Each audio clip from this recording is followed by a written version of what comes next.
In 1969, the Bee Gees were on top of the world. Then, overnight, it all fell apart.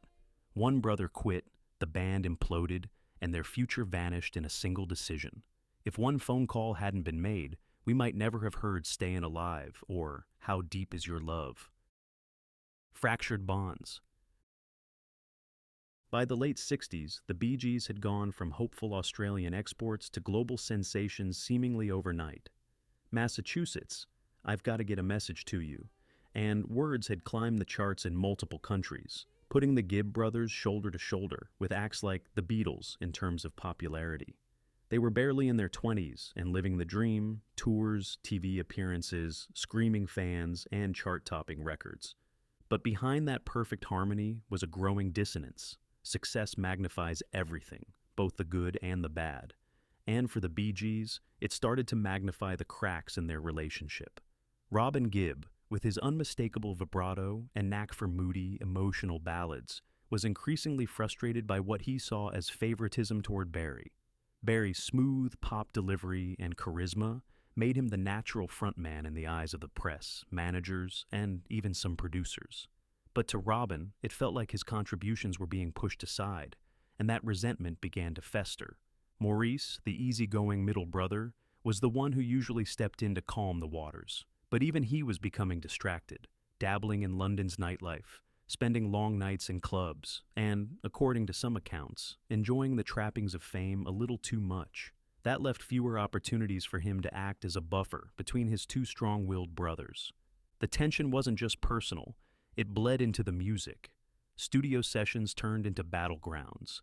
Arguments erupted over who would sing lead, whose songs would make the album, and which tracks would be released as singles. Even interviews could get awkward, with Robin and Barry subtly contradicting each other on air. It's a dangerous place for any band to be in, especially one built on family ties. And for the Bee Gees, those ties were about to snap. The split of 1969. The breaking point came in early 1969, and it all centered around a single release. The Bee Gees had recorded a deeply emotional track called Lamplight, written and sung by Robin. It was personal, haunting, and in Robin's eyes, one of his finest moments. But when it came time to pick the next single, their manager Robert Stigwood and the record label chose First of May, a gentle ballad sung by Barry, as the A-side. Lamplight was relegated to the B-side, almost like an afterthought.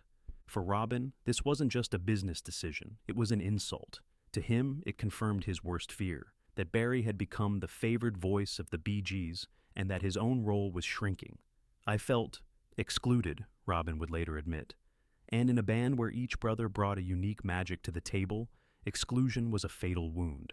On March 19, 1969, after weeks of rising tension, Robin quit the Bee Gees. No lengthy statement, no farewell tour. He simply walked away. His departure sent shockwaves through fans and the music industry. The press immediately began speculating. Was this the end of the Bee Gees? Could Barry and Maurice carry on without Robin's distinctive voice? At almost the same time, another fracture appeared. Colin Peterson, the band's Australian-born drummer and a key part of their early sound, was fired after clashing with management. The group was suddenly stripped down to just Barry and Maurice. Determined to prove they could continue, the two brothers headed into the studio. They even began exploring solo work. Barry recorded I'll Kiss Your Memory, while Maurice worked on Railroad. There were whispers of solo albums in the works, but neither project gained momentum.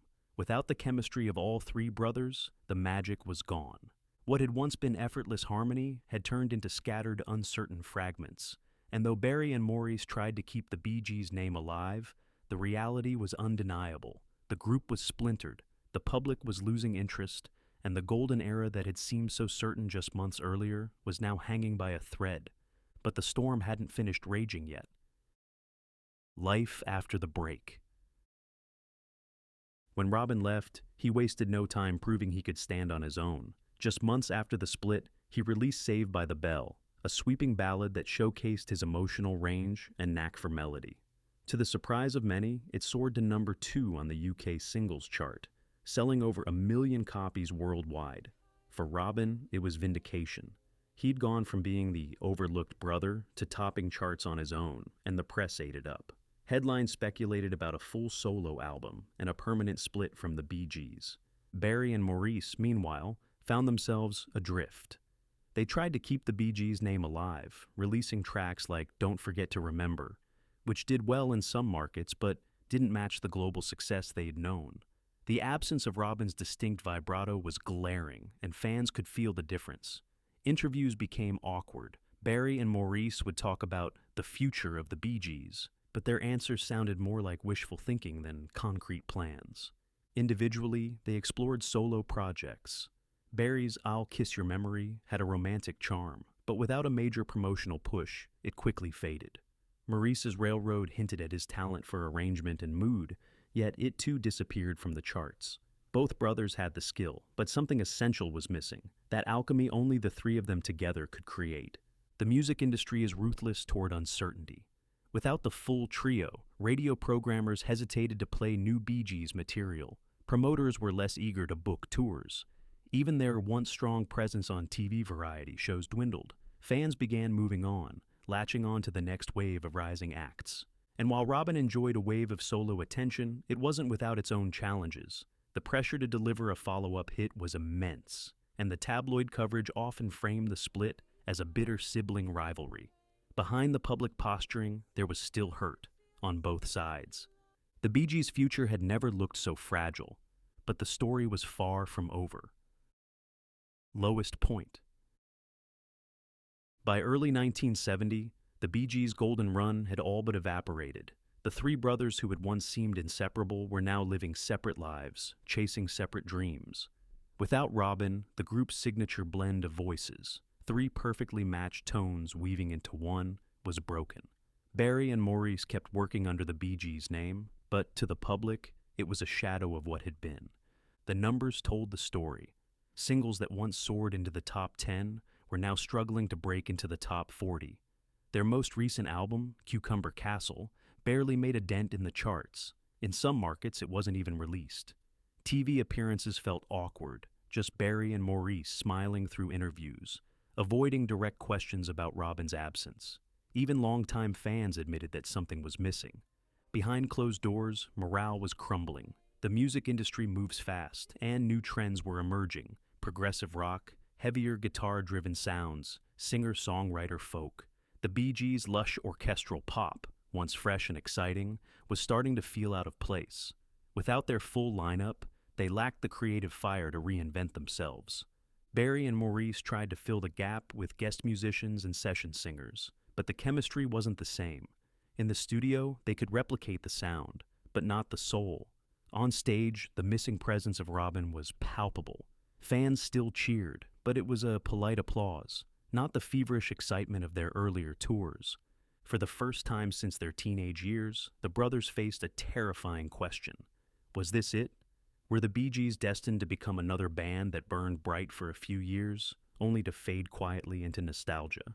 And it wasn't just the music that was at risk. Their family bond was fraying. Months of silence between Robin and his brothers had hardened into pride. Every day that passed made reconciliation less likely. The Gibb name, once synonymous with unity and harmony, was now a reminder of a fractured dream. In the spring of 1970, if you'd asked industry insiders, most would have said the Bee Gees were finished. The machine had slowed to a crawl, the momentum was gone, and the world was already moving on. But, as history would soon prove, sometimes the darkest moments set the stage for an unexpected light.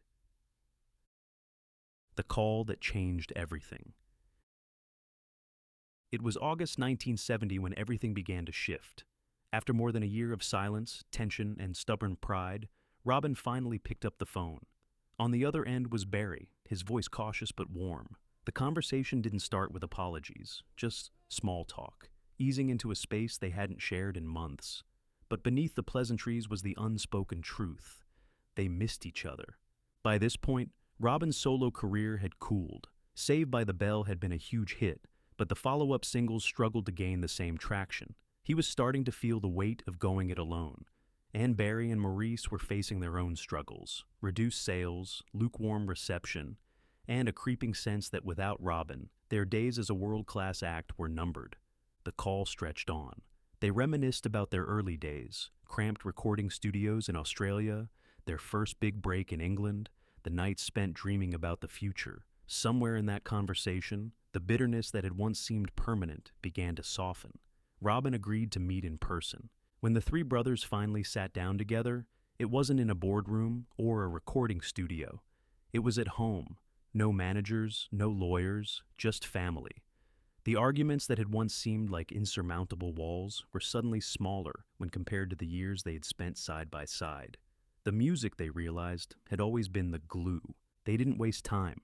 Within days they were in the studio, and something electric happened. Outpoured Lonely Days and How Can You Mend a Broken Heart, written almost effortlessly. The harmonies that had been missing for over a year were back, richer and more emotional than ever. It wasn't just a reunion, it was a rebirth. And the moment those first notes were recorded, the Bee Gees were the Bee Gees again. But they weren't just back, they were about to reinvent themselves and take on the world in a way no one could have predicted. The resurgence. The moment Robin's voice blended once again with Barry's and Maurice's, the spark was undeniable. Those harmonies, the ones that could send chills up your spine, were back. And this time, they carried a deeper emotional weight. The year apart had changed them. They weren't just chasing hits anymore, they were chasing something more meaningful. Longevity.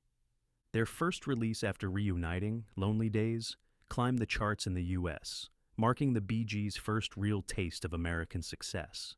Then came How Can You Mend a Broken Heart, which not only became their first US #1, but also proved they could still write music that connected on a global scale. The public reaction was almost instant. Fans who had feared the band was gone for good now celebrated their return, and critics who had written them off were forced to take another look. But the brothers knew this wasn't the time to coast. The music scene was shifting fast, folk rock was fading, hard rock was rising, and a new wave of R&B-inspired pop was starting to take shape. Instead of clinging to their late 60s sound, the Bee Gees decided to evolve. They experimented with richer arrangements, funkier grooves, and even began playing with the falsetto vocals that would later define their disco era. Throughout the early 70s, they rebuilt their reputation one song at a time, working closely with producer R.F. Martin to refine their style. Tracks like Mr. Natural and Jive Talkin' hinted at a new direction, slicker, groovier, and undeniably modern. By the mid-70s, that evolution would explode into full-blown dominance. The Saturday Night Fever soundtrack would turn them into not just stars, but cultural icons, cementing their place in music history forever. And it all traced back to that moment in 1970, when three brothers decided that pride wasn't worth losing the magic they had together. The Bee Gees had gone from the brink of collapse to one of the most celebrated comebacks in rock and pop history. The day the Bee Gees almost walked away from music forever could have been the final chapter. Instead, it became the turning point that led to their greatest era. Sometimes, the very moment you think it's over is when the next chapter is just beginning. If you loved this deep dive into Bee Gees history, hit that like button and subscribe to Backstage Melody for more untold stories behind music's greatest legends. And in the comments, tell us, what's your favorite Bee Gees song of all time?